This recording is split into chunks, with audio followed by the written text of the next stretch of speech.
Welcome to the webinar for Notebooks.csc.fi. My name is Apurvanandan, and I have with me Ila Varasi and Alexei Kalyu as the panel. The tagline for this webinar is Customized Course Environments on CSC's Cloud Infrastructure. Before moving, I would like to actually tell you a few things regarding how this actually works. So we have a computing cluster, we have a cloud, and then we have a high-level service built on top of cloud. So Notebooks is basically the high-level service which is built on top of our cloud. And now we would begin with what exactly is the problem that we generally face with all of our courses and all. When you actually try to give a course, there are a lot of problems that course teacher generally faces, and Notebooks aims to solve those problems. So these are some of the common problems with every course: that you need to get all the softwares and tools before the course. List is difficult to maintain. Setup problems with some softwares, that you would actually require a lot of softwares that won't actually work. And then you have to actually make sure that everything is working on all the PCs if you have a lot of users coming through. Especially with laptops, it's always a tricky business. Lack of resources, different operating systems, or maybe some other unknown trickery. There could also be some firewall issues with the university that won't actually allow you to use the course that you would actually want to use in a way that you want. So now, the solution. With Notebooks.csc.fi, we aim to actually solve the problems that we generally discussed or previously discussed right now. And so this is how Notebooks actually looks like. So you can actually log in with your Haka account right away. If you have an Haka account, then you would be able to actually see what and how to actually do it. So if you have a Haka account, I would say that try to log in with your credentials and see if you are actually able to see the dashboard like here. All right, so you are able to now see the dashboard that is there, and this looks like this.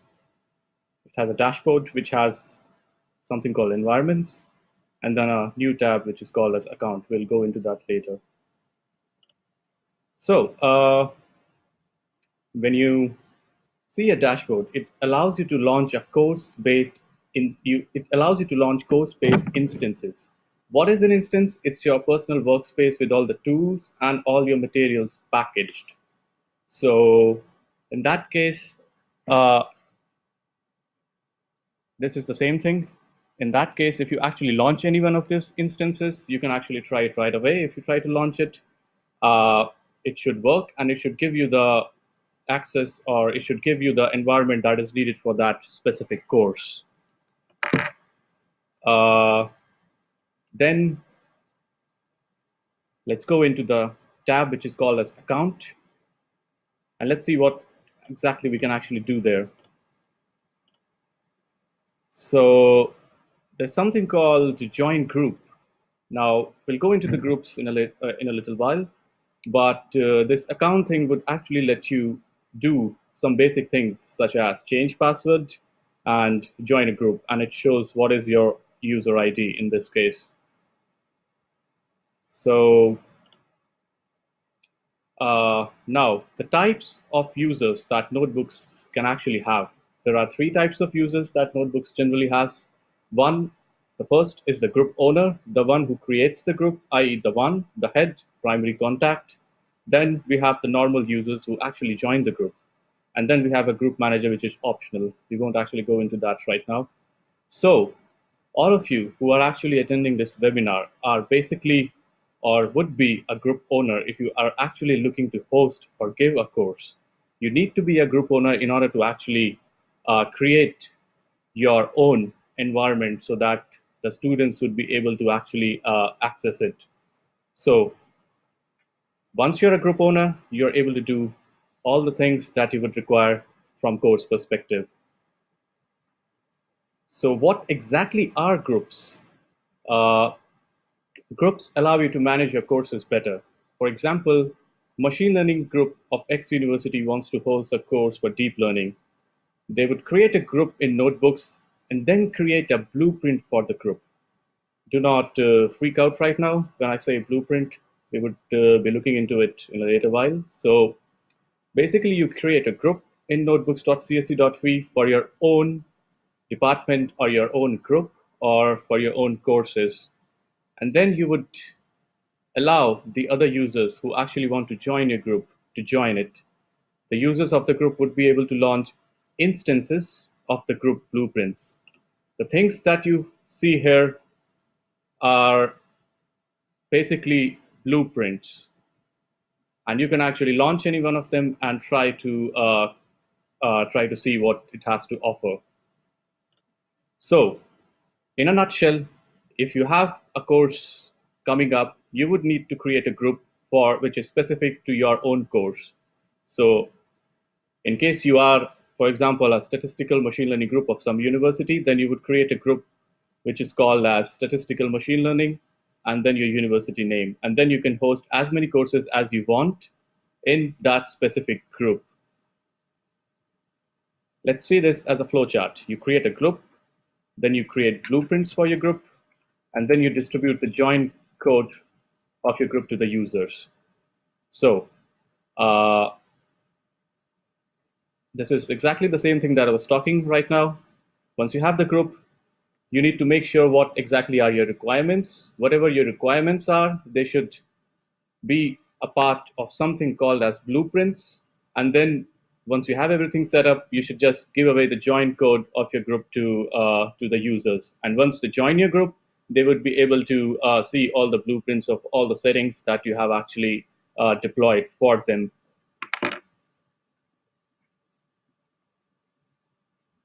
Blueprints. Blueprints is basically exclusive set of configurations for your course. You can create them using predefined templates with specific tools and libraries. So you would have a template, and then you can actually change whatever you need according to your own preferences. If you need a specific tool, if you need a specific data set, if you need some specific exercises, everything would be packaged and ready for you, and the students would be able to see it right away when they join your group. You can also change some things like memory in case you need more memory, or the time limit. For example, if you have the template offers a time limit of 1 hour, but you would need to run for like a day or something, you can always change it to 8 hours or 9 hours. You can configure it to pull exercises and datasets from publicly hosted websites like GitHub and add extra libraries if it's needed.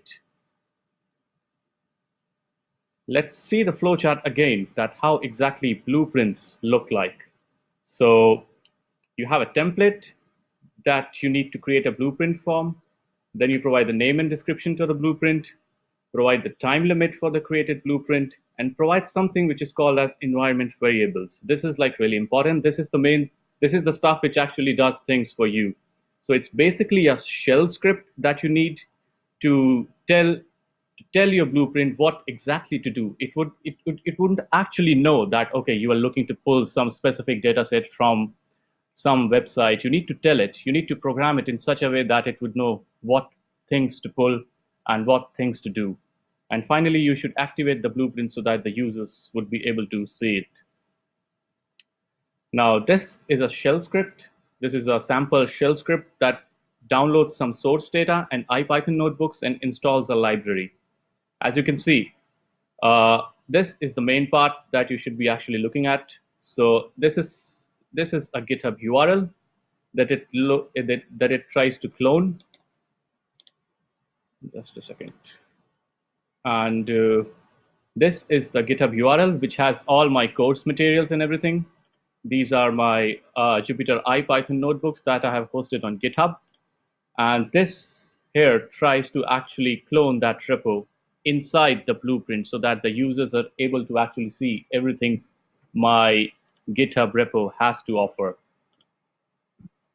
And then in case of if anybody has actually used Python before, they would know that there's something called pip, which allows you to install your own Python libraries.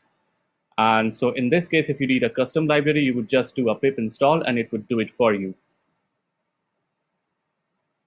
Blueprints sharing link. So starting with today, 6th of November, group owners, like the people who are actually giving courses, would have a dedicated link of their blueprints for greater flexibility.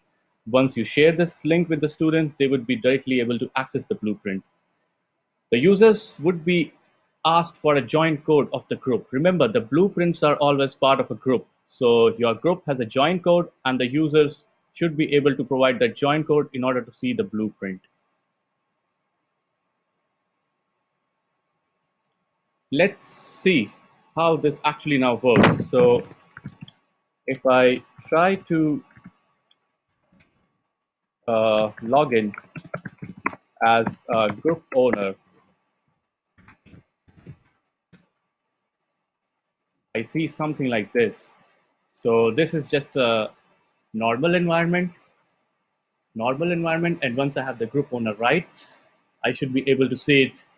I should be able to see a different kind of dashboard. So I will just be giving it the group owner rights. So the thing is that not every user is a special user. If you need to have the group owner rights, you need to actually ask us to actually get the group owner rights. So just a second.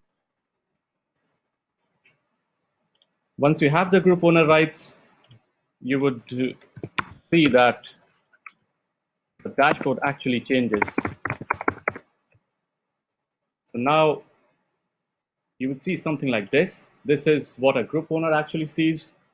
And earlier, you were actually seeing something like this, but now you see something like this, that you have a group and a blueprints extra tab. So let's go and actually create a group now. So this is what I was talking about. So now, for example, I am some big data group and then I would write as CSC and big data group of CSC, and then I would just create it. So now you see something called the join code. This is the code that users would actually use to log into my group. Once they are in my group, they would be able to see the things that I have to offer. Since we now have a group, let's go and create a blueprint. So these are the templates that you can actually use to create a blueprint, and I would actually pick this template. This is called like Jupyter PySpark. Spark is a big data framework which allows you to run large amount, which allows you to actually deal with large amount of data on a distributed cluster. So I would use this Jupyter PySpark template, which already has Spark installed in it. So I don't actually need to do anything. I would choose the group. I would say that I have a Spark course. I have Spark intro, and in maybe like something November, and then CSC Spark course in November. Okay, and I would change the timeline to like say 8 hours. Let's go back. Now we need the shell script. In order to read the shell script, we need to actually have the URL where it's hosted. In my case, it's hosted on GitHub.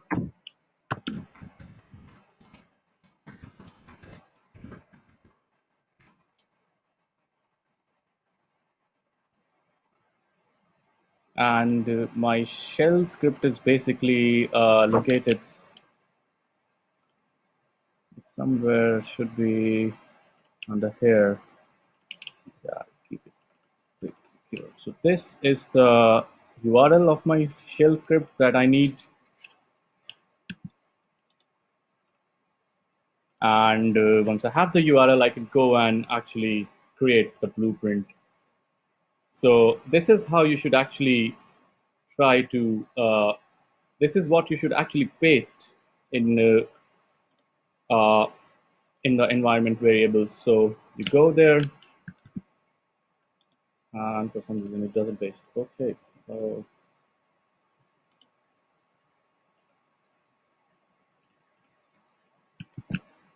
okay, now it's there. So now I would need the URL.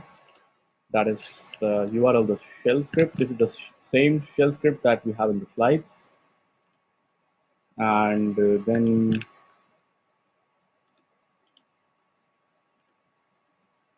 okay, so finally, after a lot of struggle, this manages to work. And so now we are ready to go. I mean, like, we have everything that we need. We would just create it. So I can see I have my blueprint over here. And now I can just activate it. So when I activate it, I go to my dashboard. I'm able to see my blueprint right there in Notebooks. But as a general user, like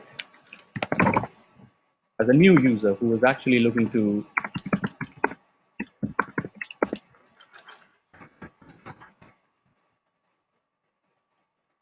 he won't actually see the blueprint that I have created just right now. See, these are the default blueprints that come with Notebooks.csc.fi, but he can't actually see the blueprint that I have created for my own course.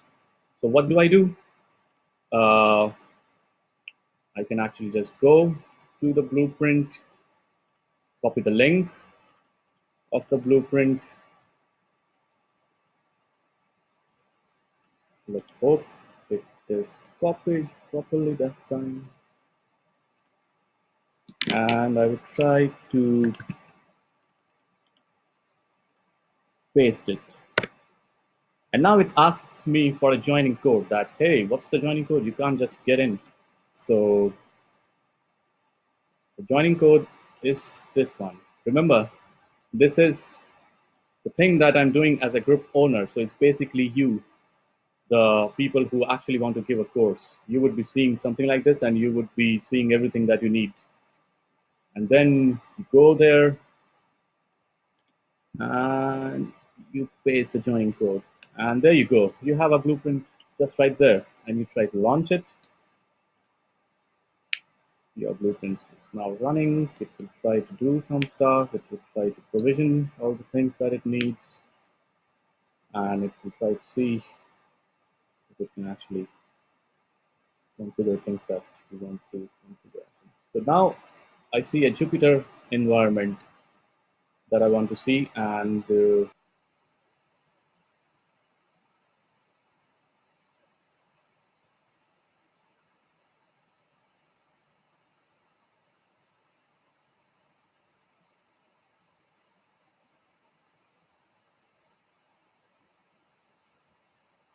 need it.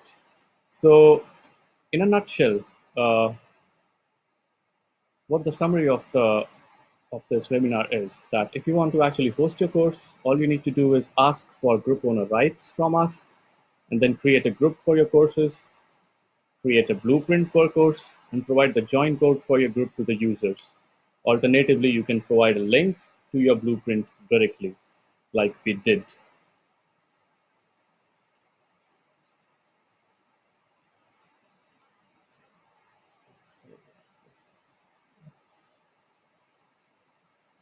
Some of the FAQs that have been actually asked for our services. Currently, you could host courses which make use of Jupyter IPython Notebook RStudio.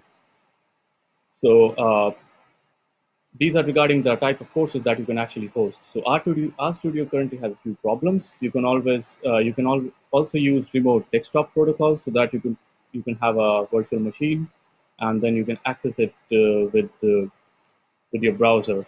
And then you can always have Jupyter IPython notebooks, which has RStudio. You can have IPython notebooks, and then you can always run your whatever your courses can actually make use of Jupyter. Then there's something called uh, there's something called Pebbles, which is like an open source software, and Notebooks is actually running on Pebbles. So if you want to give a dedicated virtual machine access to the user so that they can install their custom tools and software needed. So it's not just Jupyter IPython notebook that you would need. Uh, you need to actually ask us to get your own tenant and quota in cPorta, which is supposed to be like CSC's cloud environment, and make use of the underlying software, which is Pebbles. And there is the URL of Pebbles. So once you have this only runs on CSC's cloud environment, this software, notebooks.csc.fi actually makes use of this software itself. And then when you have it, you can just run it, and then you would be able to run your own service, and then you would be able to actually create remote desktop-based virtual machines for your own students. Currently, this is not possible on notebooks.csc.fi, but you can always do it on your own tenant. What about the users who do not have a Finnish Haka account? In this case, you need to contact us and ask for them separately. Accounts can be created on special request. And how about the pricing? Currently, notebooks.csc.fi is free of charge for academic users. These are the few links, like this is the link for the Grafana guide, the same kind of things that I taught you right now in more detail. So if you're looking to create a group, you need to just ask us for permission to create a group, and then you would be able to uh, follow these instructions and create everything that I just demonstrated right now. If you have any queries or suggestions, mail to notebooks@csc.fi, and you can read more about notebooks at research.csc.fi. With this, I think we Hello. come to the So this conclusion, is Aleksi Kallio and we might answering. now So actually the start question taking was that questions. could notebooks be used to run something in Taito, like this Quime application, for example. So right now we are running on sort of similar hardware than Taito, but not inside Taito. And the reason is that we cannot run inside Taito because it's a sort of Unix environment with its own access rules and shared file systems, and we cannot make these sort of publicly available containers run exactly on the same environment. So right now it's not possible to run in Taito, but you can of course have very similar environment available in notebooks. And if you set up your own environment in Pota, then you can of course also have virtual machines. So pretty freely install everything. So right now, not maybe the best way to make applications in Taito available. In our future systems, there will be sort of smaller barrier between these sort of cloud systems and clusters. But right now, they are somewhat separate at the moment.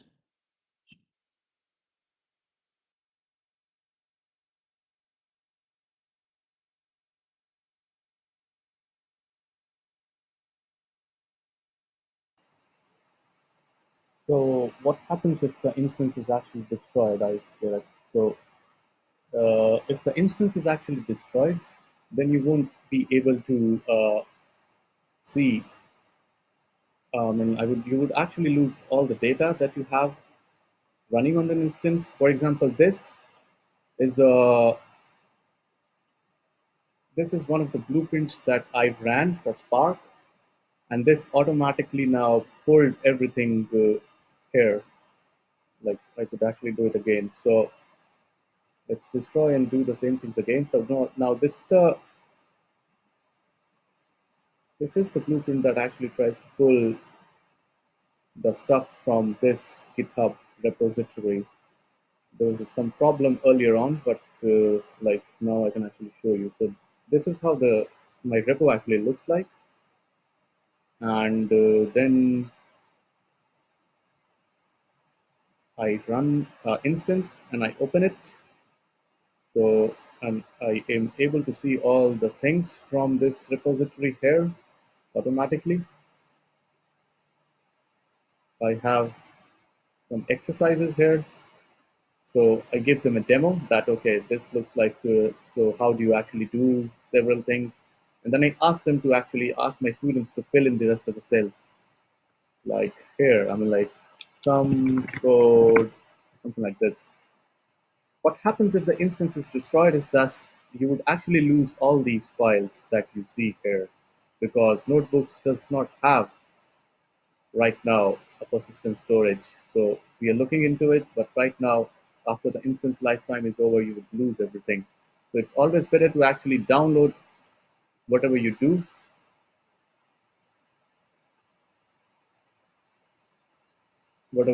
back to your local machines.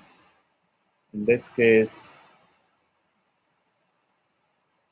now I have downloaded that file. So this is how you actually right now progress with notebooks. They are designed to be suited to courses which are like given on daily basis. We don't actually recommend users to have lifetime more than 8 or 9 hours. So in the morning And you I might should run add your that instance, and then you if you maybe destroy, noticed then that at the if you end of the log into day, or Notebooks, there day, is the instance one will be destroyed.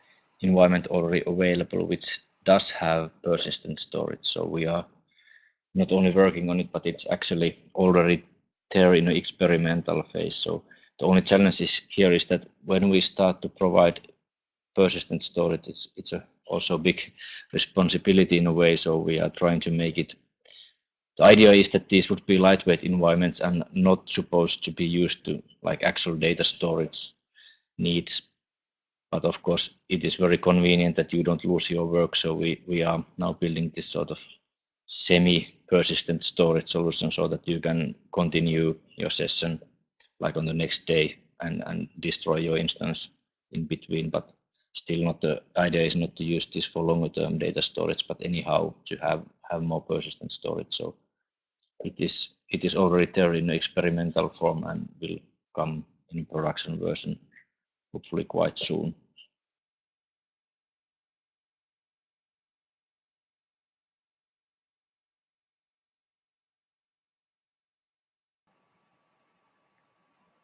So someone wrote that what happens if there is emergency recovery. As of now, I mean, like as Alexi said, that we have something in the experimental stage, but the things that I showed you that we have currently running in production, for example, Jupyter IPython notebooks, uh,